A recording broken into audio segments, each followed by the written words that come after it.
Bapak Ibu, calon pendamping yang semoga senantiasa dilindungi oleh Allah Subhanahu wa taala, ada beberapa kaidah dasar terkait dengan masalah halal haram makanan ini. Yang pertama adalah bahwasanya hukum asal dari makanan menurut pandangan jumhur ulama adalah halal. Artinya selama tidak ada dalil bahwasanya suatu makanan itu dihukumi haram, maka hukumnya adalah halal. Tidak perlu mencari dalil akan kehalalan suatu makanan, tetapi perlu untuk mencari dalil akan keharaman suatu makanan. Sehingga konsekuensinya adalah bahwasanya makanan yang halal tentunya lebih banyak dibandingkan yang haram.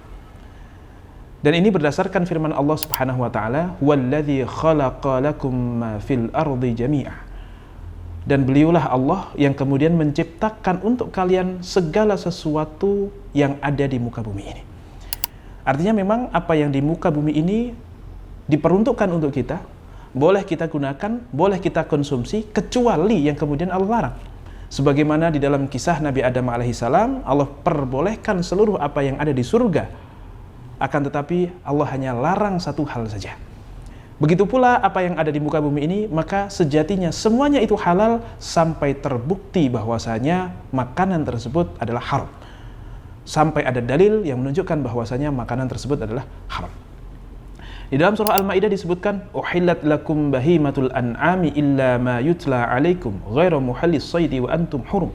Dihalalkan untuk kalian segala macam binatang ternak kecuali yang kemudian akan dibacakan kepadamu. Artinya kecuali yang Allah haramkan. Ghairu muhallis shaidi wa antum hurum. Yang demikian itu dengan tidak menghalalkan berburu ketika kamu sedang mengerjakan haji.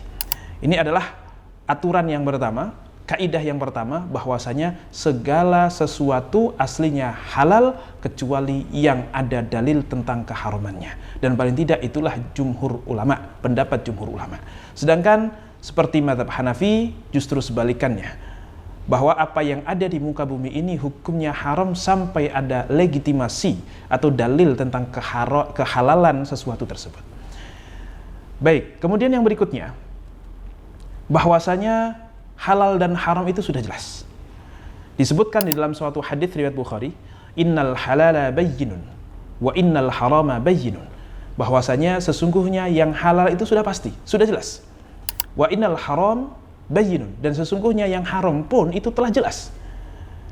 Kemudian Rasul menambahkan, wa bainahuma umurun mushtabihat. Di antara yang halal dan yang haram yang sama-sama jelas itu ada sesuatu yang sifatnya syubhat. La ya'rifuha katsirum minan nas. Tidak diketahui kecuali oleh sedikit orang saja. Maka bisa dikatakan bahwasanya sesuatu yang syubhat itu adalah sesuatu yang subjektif. Mengapa? Karena ini terkait dengan informasi akan kehalalan sesuatu atau keharaman sesuatu. Yang halal jelas, yang haram juga jelas. Tinggal yang syubhat. Nah, syubhat ini terjadi karena tidak adanya kelengkapan informasi terkait makanan tersebut misalnya.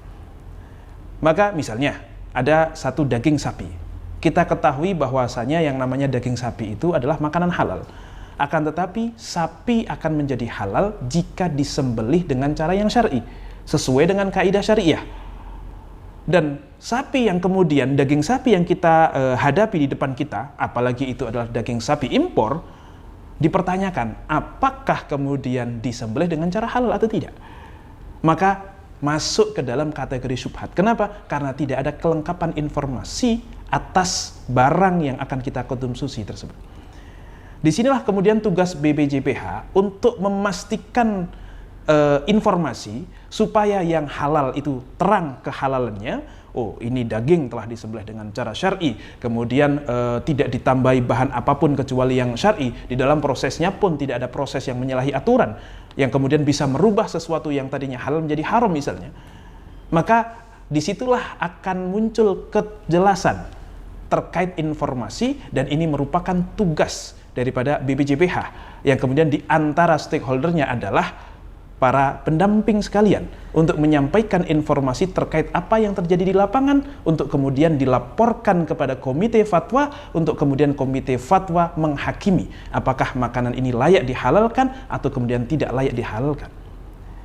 Ini adalah unsur yang syubhat. Atau kemudian P3H atau BBCPH juga memberikan statement tentang keharaman sesuatu, bahwasanya babi jelas haram dan ini mengandung babi maka harus dihindari, supaya area syubhat ini semakin mengecil. Dan ini adalah kewajiban negara untuk melindungi para muslimin untuk mendapatkan jaminan makanan yang halal, karena itu merupakan perintah dari agamanya.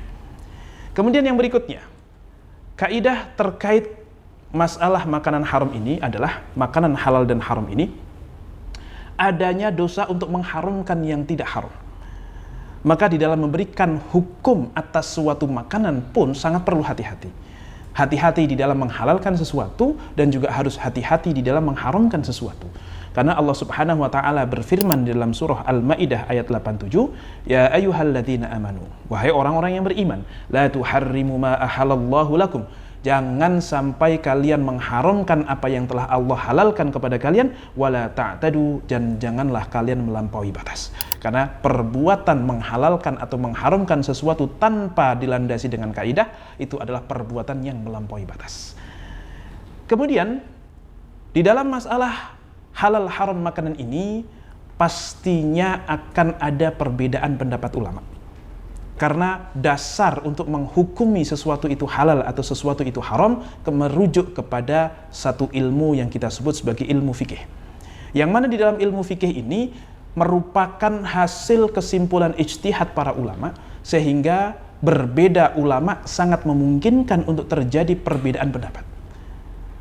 Tentunya banyak hal-hal yang kemudian disepakati oleh para ulama karena memang nas-nas yang wurud atau yang disebutkan yang ada di dalam masalah-masalah tersebut merupakan nas-nas yang qat'i. Misalnya atas keharaman babi, tidak ada satupun ulama yang kemudian berbeda pendapat. Atas keharaman khamr, atas keharaman darah misalnya, maka seluruh ulama sepakat atas hal itu. Tetapi di antara banyak yang disepakati, ada sebagian yang kemudian ulama berbeda pendapat karena memang di situ ada kemungkinan perbedaan ijtihad. Namun dalam konteks memberikan regulasi, dalam konteks untuk kemudian memberikan standarisasi, maka ada satu kaidah yang disebutkan oleh Al-Imam Al-Qarafi di dalam kitabnya Al-Furuq, hukmul hakim fi masailil ijtihad yarfa'ul khilaf, bahwasanya putusan hakim di dalam masalah-masalah yang terjadi perbedaan pendapat di dalamnya itu yarfa'ul khilaf, akan menghilangkan perbedaan pendapat. Maka meskipun ada dua perbedaan pendapat di kalangan para fuqaha, BBCPH akan kemudian memilih salah satu di antara dua pendapat atau lebih itu dengan pertimbangan-pertimbangan yang memang harus dipertimbangkan. Misalnya yang lebih rajih, misalnya yang lebih maslahat, misalnya kemudian yang lebih mendatangkan kemaslahatan untuk umum. Ini adalah beberapa faktor kenapa dipilihkan salah satu mazhab. Artinya, jika ternyata nanti ada perbedaan pendapat di kalangan ulama, maka memang dari awal sudah difahami dan sudah disadari bahwasanya akan ada perbedaan pendapat tersebut. Hanya saja untuk masalah regulasi, tentu jangan sampai kemudian ada ketidakpastian hukum. Haruslah standarisasi itu memiliki satu standar yang sama supaya tidak terjadi tumpang tindih dan terjadi perbedaan hukum. Dan pastinya ketika hakim memutuskan satu keputusan dan menghilangkan perbedaan yang ada, maka kaidahnya adalah tasarruful imam 'ala ar-ra'iyyati manutun bil maslahah. Bahwasanya perbuatan imam atau keputusan-keputusan imam, kebijakan pemerintah 'ala ar-ra'iyyah, yang mana objeknya itu adalah rakyat, harus menutun bil maslahah, harus kemudian sangat bergantung kepada kemaslahatan yang ada. Mana yang kira-kira lebih maslahat, maka itu sekiranya yang harus dipilihkan sebagai dasar standar suatu peraturan, termasuk di dalamnya adalah di dalam standarisasi makanan halal. Itulah beberapa kaidah yang kemudian harus kita fahami di dalam menentukan mana yang halal, mana yang haram.